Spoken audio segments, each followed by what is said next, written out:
representing at least 70% of the total population. So our program is as a cooperative organization. We try to address poor people's and small people's day-to-day needs and the issues. And I am, after 32 years in this game, this exercise, I am really happy to present my experience with real confidence. We are not dependent on any cent from the foreign currency, foreign donors. I remember when I started my first workshop in my own village, we collect coconut, we collect rice from the families, we invite for the village leaders who are involved in credit cooperatives at that time. We never spend outside money.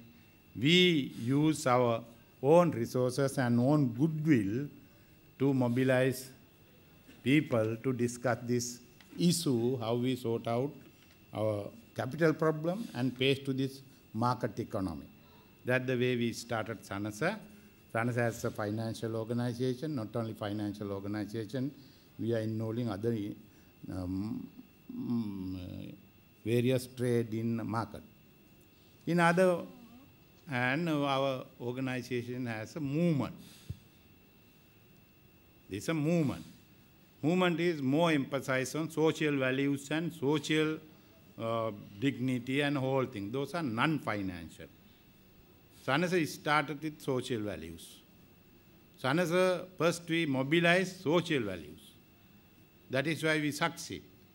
We are not belong to any political party or any category, but we are a little bit influential organization in the grassroots level. We believe two things.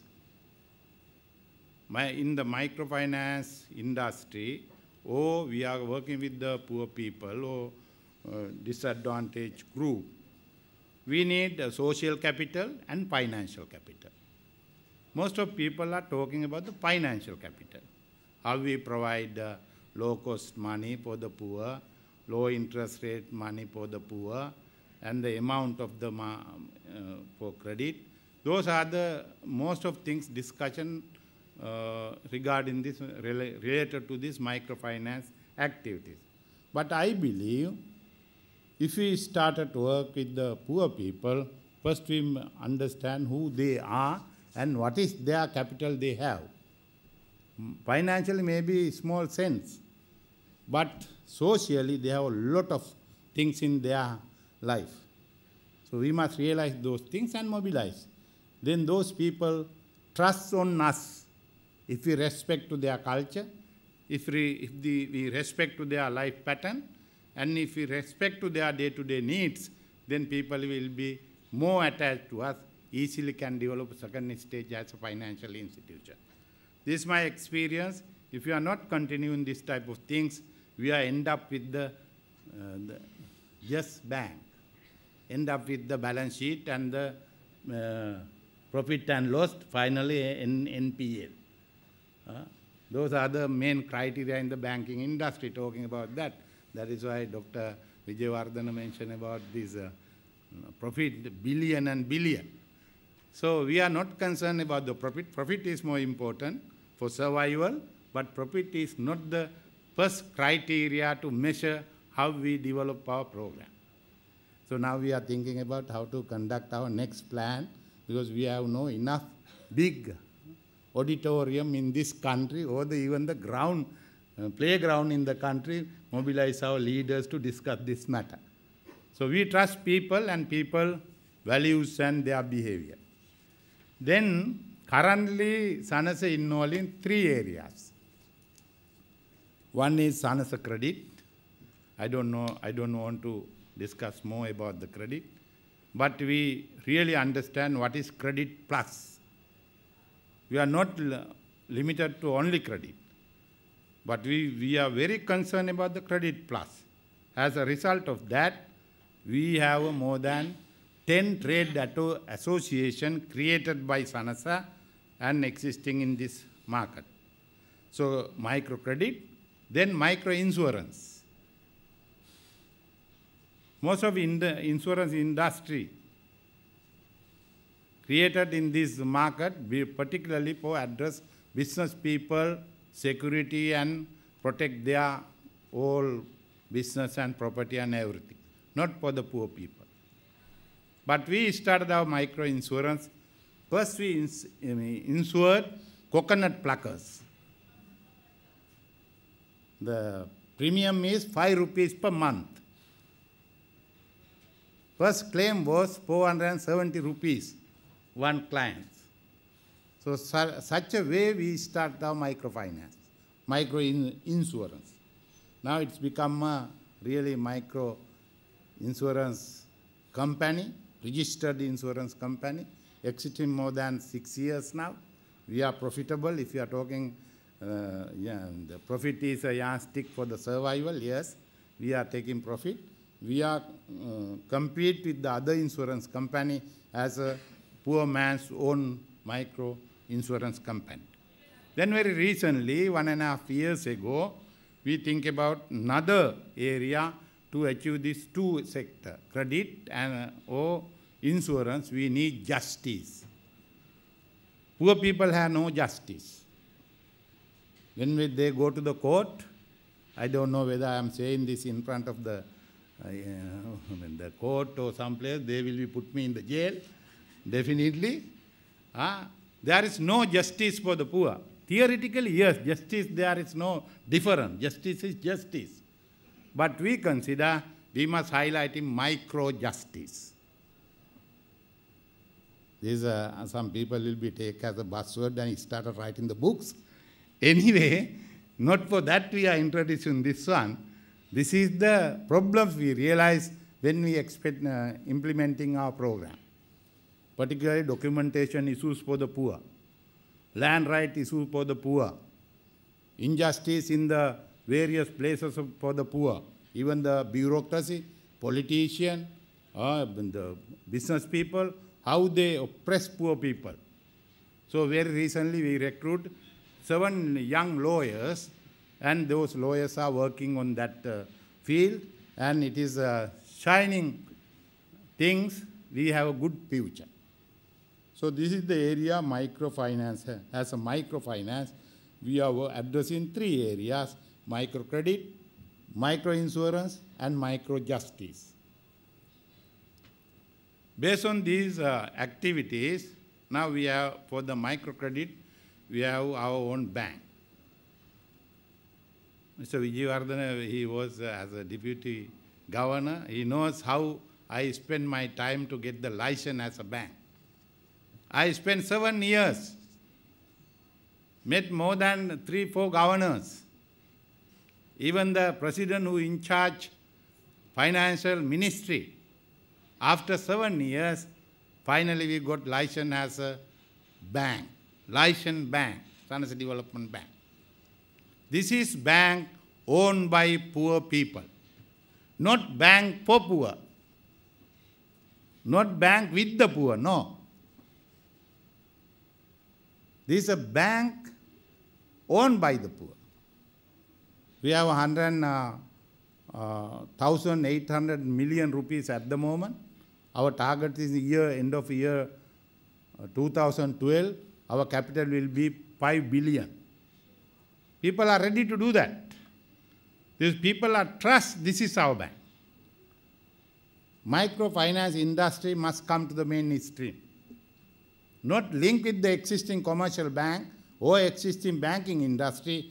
They must get the share of the ownership of the banking industry. At the moment, we cover only 5% of the 0.5% of the total market rate, share.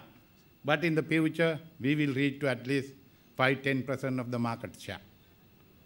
Because this is a future market. Poor people is a future market. These people, one day, they will come up. For that process, we have to support for them and give a chance to get profit by themselves because they are owner of the bank. We have a couple of institutions I will just mention. Particularly, the Federation of Sanasa is lobby making, advocacy role for the national policies. Now, very recently we are discussing about the Finance Act, and we put our ideas and whole thing. That's the Sanasa Federation. Then we have a Sanasa campus. Education is key factor for the microfinance industry. We established our own campus. I'm sure there is enough qualification for us to ask as a private university license. We have more than 50 acres land size, and we have a couple of faculties and reputed and qualified staff members, and there's enough possibility if government consider to give license for the private university, we also have a chance to get the license. We already negotiate with the relevant officers, ministers, and excellency also.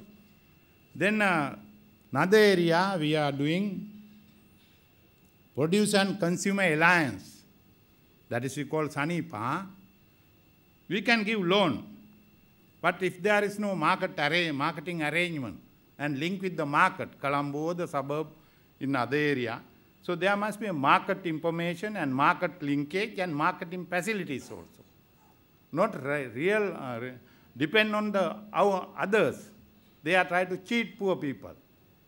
So we try to link with the Colombo level distributors and the producers in rural area. That is our Producer-Consumer Alliance. Then we have our own engineering company.